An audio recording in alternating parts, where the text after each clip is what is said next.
Welcome to Talking Up Music Education, a podcast from the NAMM Foundation.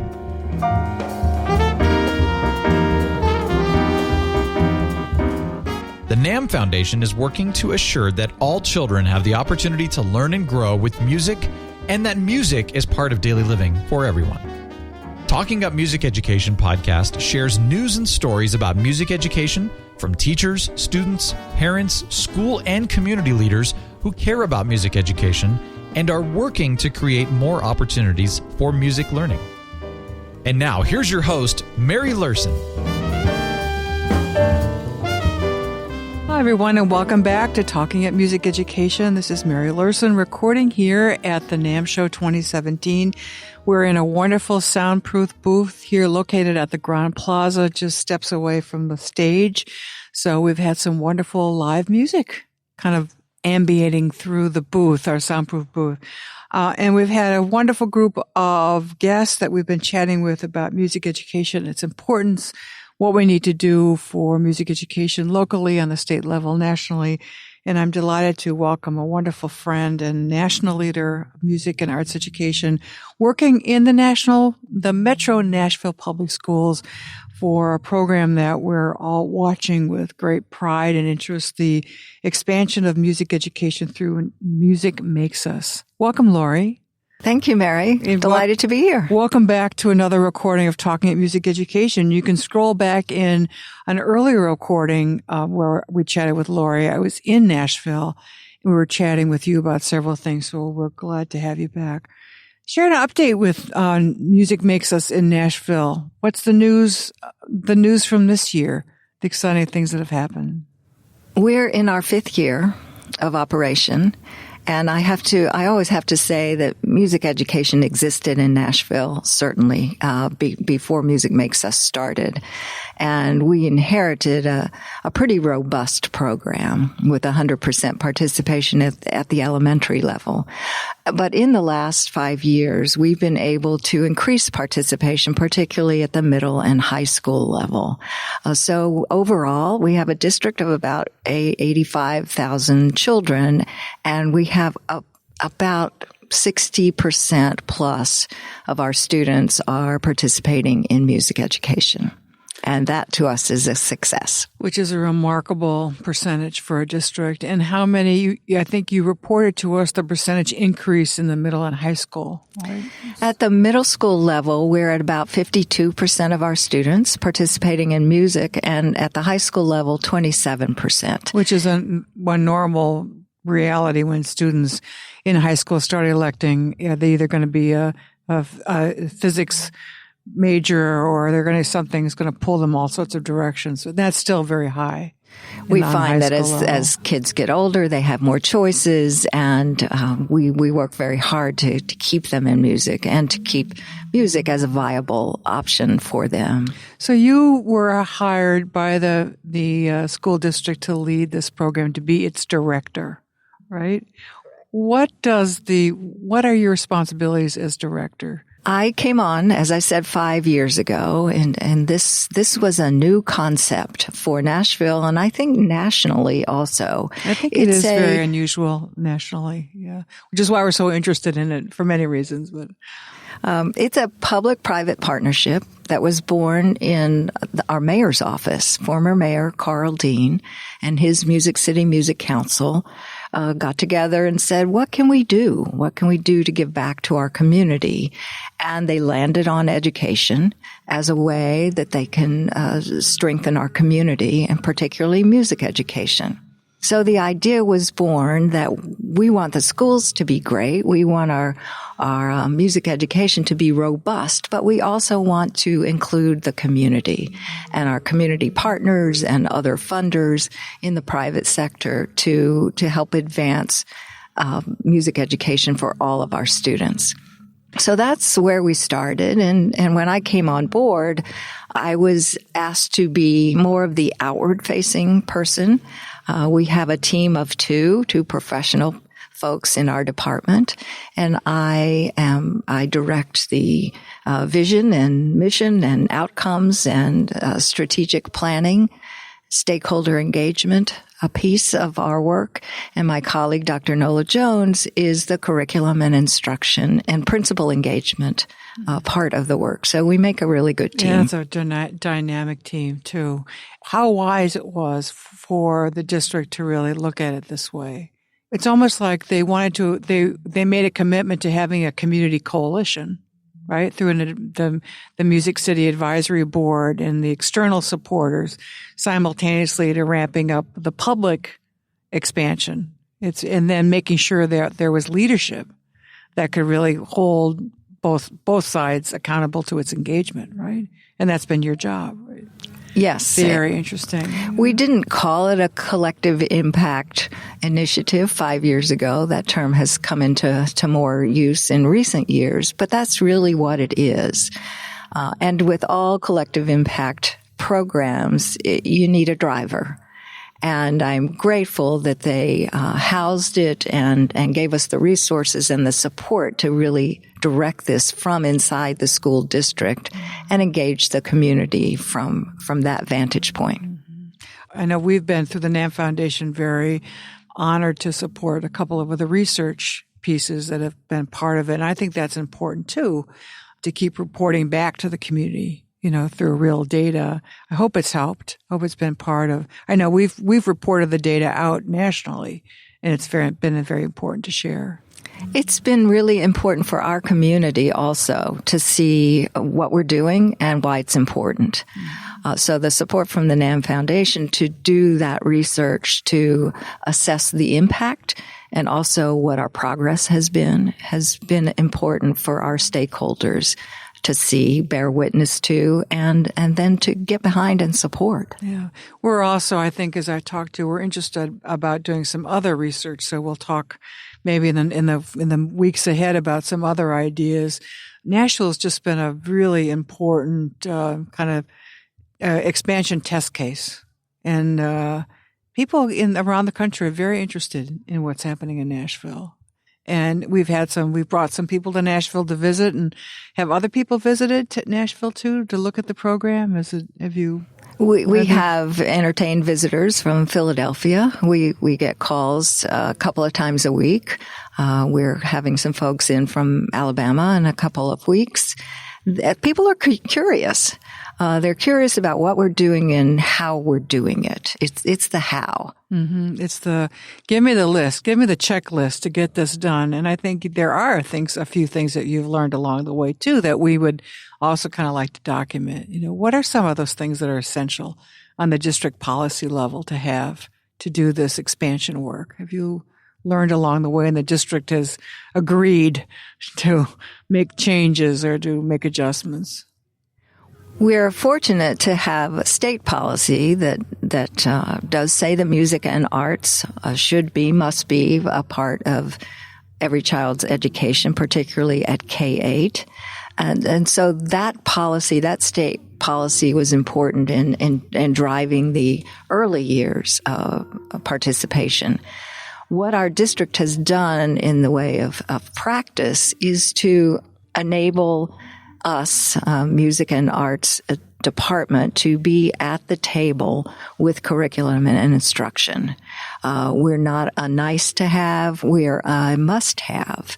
So we sit at the table with math and science and reading and our colleagues in the other content areas. That's been structurally really important. So I will say that practice has helped to launch us. The other piece of that is access. I find Nashville to be a remarkable community in terms of being able to access our senior administration, to be able to access the media, to be able to access leaders in the music industry.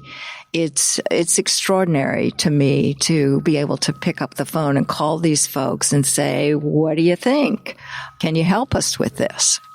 Well, I think that you have also done that, Laurie, right? In the 5 years that you've been there, it's like having that spokesperson, that leader for an initiative. People will get involved if they know that there's a means and there's a reasonable way and it's just articulated over and over and over. And you're ringing the bell, right? You're calling up people and saying, this is where we are. This is what we need. being at the whole curriculum table, being there, probably being invited to the table, but maybe just going and being at the table is as important. I guess where I'm digging at some ways that some other districts can, what they're seeking, the information that they're seeking from you. This whole idea of being at the large curriculum table. I mean, under No Child Left Behind, we were part of the core curriculum.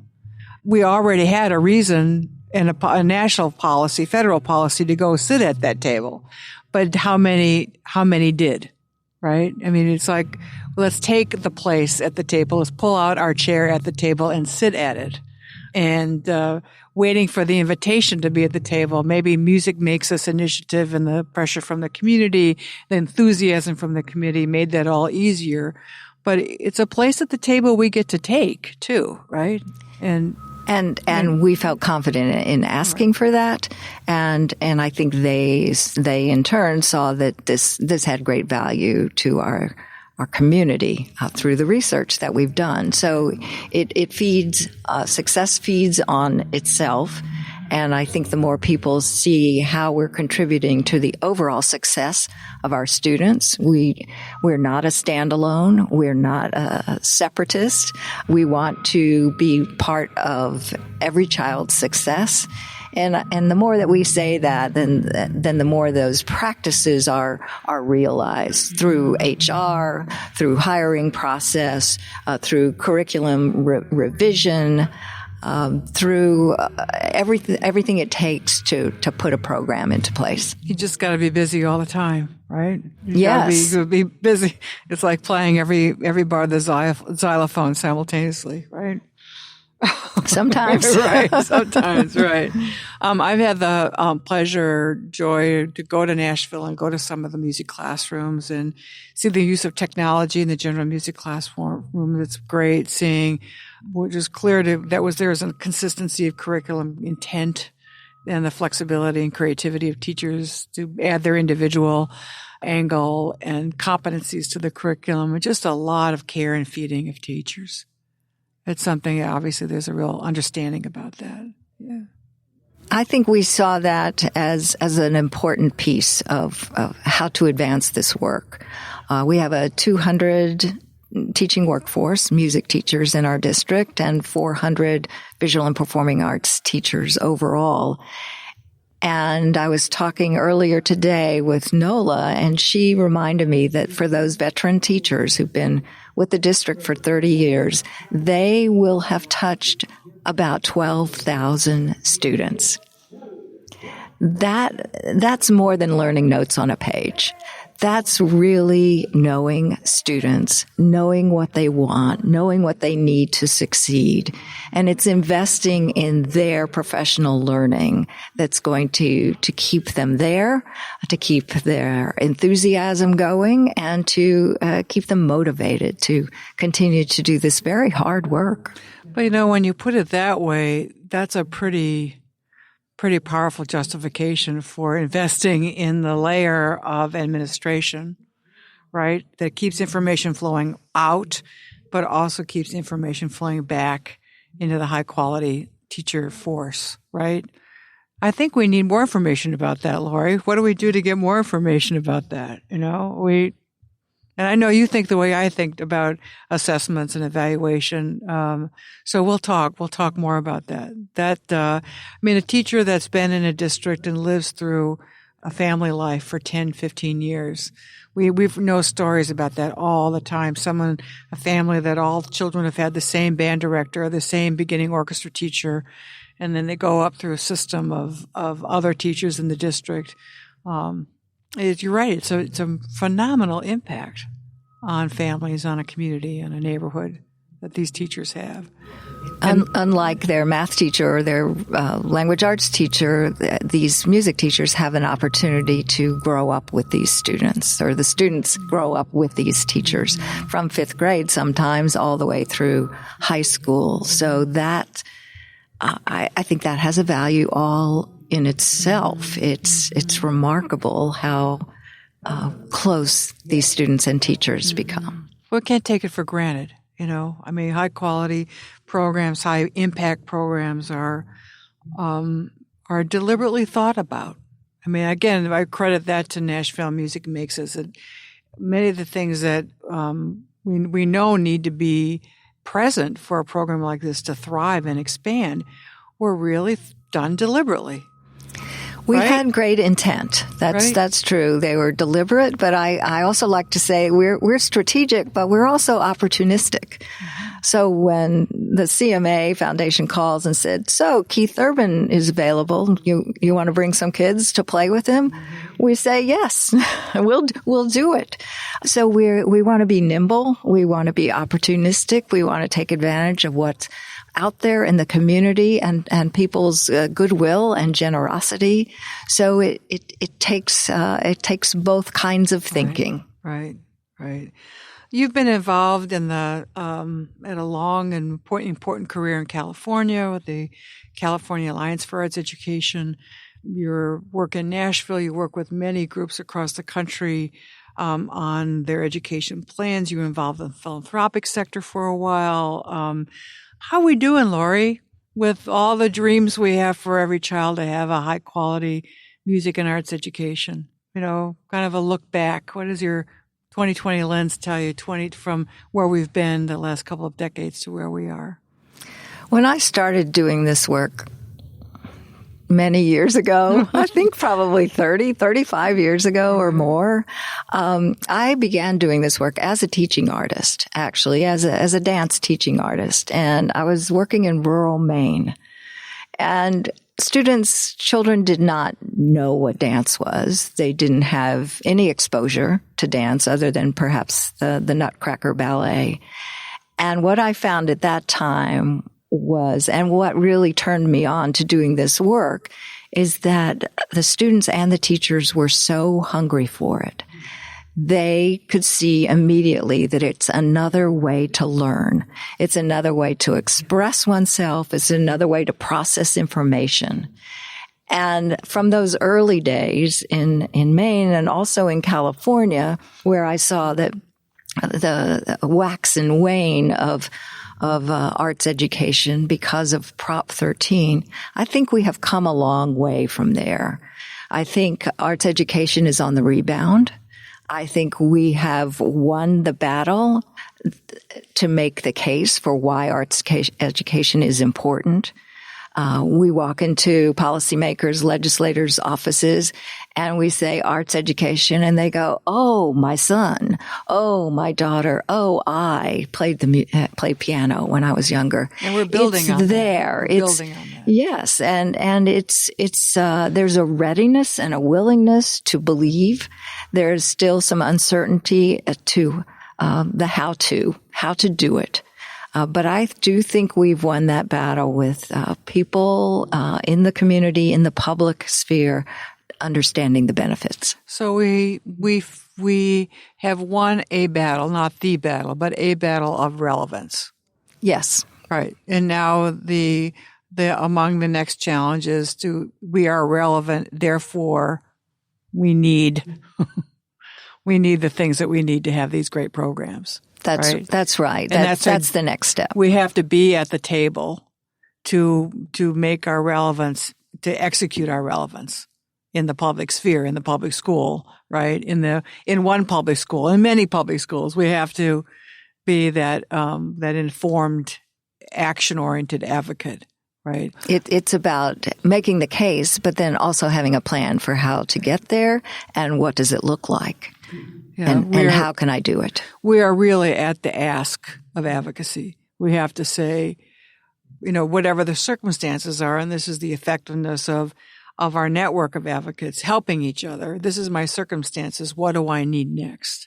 Well, we can't see it ourselves. Or visiting Nashville and saying, we need these pieces next. So this learning network that we're trying to foster through Support Music Coalition, from one community to another. What do I need to work on next? And that's, there's there's 14,000 public schools in America, and there's probably going to be a unique solution or a continuum of learning in every school district. But at the end of the day, they're going to have a few of the same basic things, right? Wouldn't you agree? And what are some of those same basic things ultimately we're all working for? Quality teachers. And support for those teachers. Support for those teachers, supplies and equipment that will enable them to do their jobs. Scheduling. Adequate time to teach. Time to teach. Consistent opportunities to participate. So it's not a one and done. It's multi-year commitment. We know from our research that states that the more than 1 year of music participation has increased benefits for on-time graduation, GPA, ACT scores, lower incidence of discipline referrals. So time in the day and opportunities to participate over time are important. A sequential continuum of learning. Yeah, and that now it's the hard work, right? The hard work of just dealing with school schedules, school bureaucracies, the big priorities of schools. And if you're not at the table, you can't get it done. So pushing on to the curriculum table, right? And I would say that what's different now than perhaps 20, 30 years ago is that school districts can't do it alone. We used to go in the classroom and close the doors. And there has been, I think, a shift to involving the community in important and strategic and significant ways. I think that's benefited the students, it's benefited the teachers and the administration to open their doors and to say it does take a village. We want you all with us. This is important, and we want this for all of our kids, not just some of our kids. It is so much more collaborative and so much more transparent, right? Yeah. I mean, there's just come in and help. Here's how. Not sure we need that help later. We need that help now. We're not sure if we'll ever need that type of help, but we're going to be together to figure it out. So you've been at the NAMM show many years. What's your impression this year?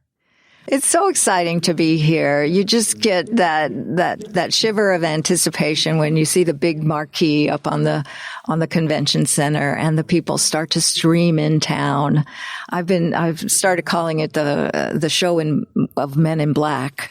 There's a lot of men wearing black. And women too. There's many more women. And more hair of the rainbow of colors known to man. Yes, what they're not wearing in color on their wardrobe, it's in their hairdo. Right, so that's been really interesting to see. And over the years since I've been coming, I remember the first year I was here, I happened to be in the elevator with Mr. Steinway. Oh, yes, Henry Steinway. Yes. That was so wonderful. He's not with us anymore, and I had the thrill of actually going to an after party at Steinway Hall with him. He hosted us, and his, fantastic bow tie, and his beautiful wife was there too.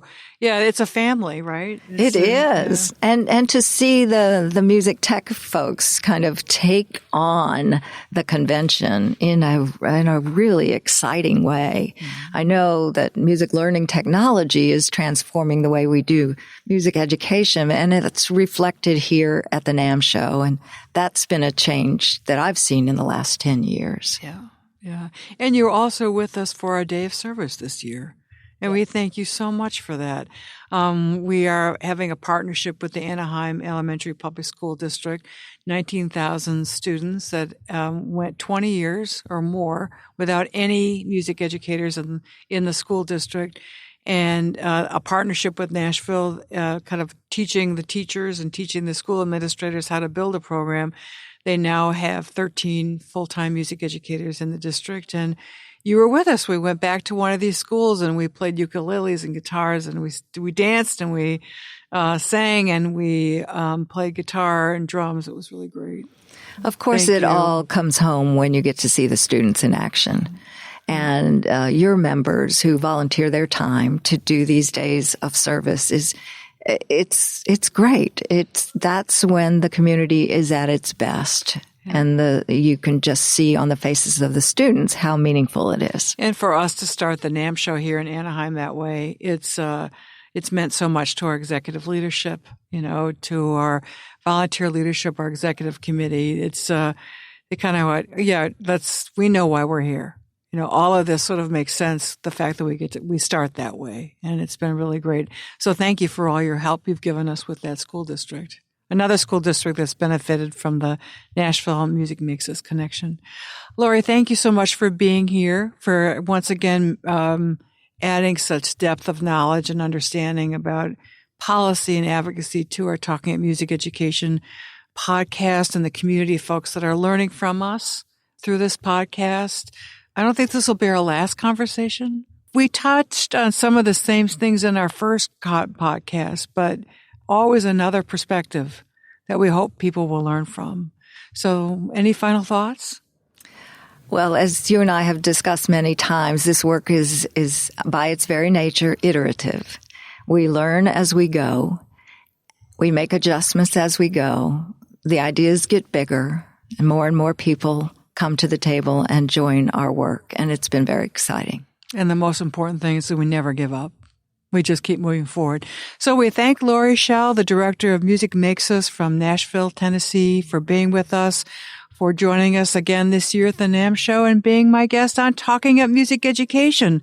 Thank you, Laurie. Thank you, Mary. And I hope you join me for our next episode that we'll be hosting here at the NAMM Show. We're recording podcasts every day live from the NAMM Show 2017. And thank you for joining us on Talking Up Music Education, a podcast of the NAMM Foundation.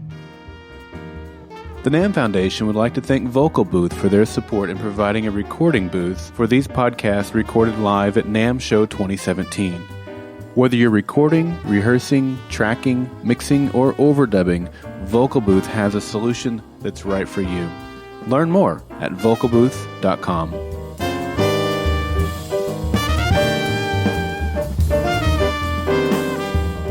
Talking Up Music Education is a podcast created by the NAMM Foundation. To learn more about how you can support music education in your community or how you can be part of the work of the NAMM Foundation, visit our website, www.nammfoundation.org, or join us on Facebook at facebook.com/NAMM Foundation. You can also follow Mary on Twitter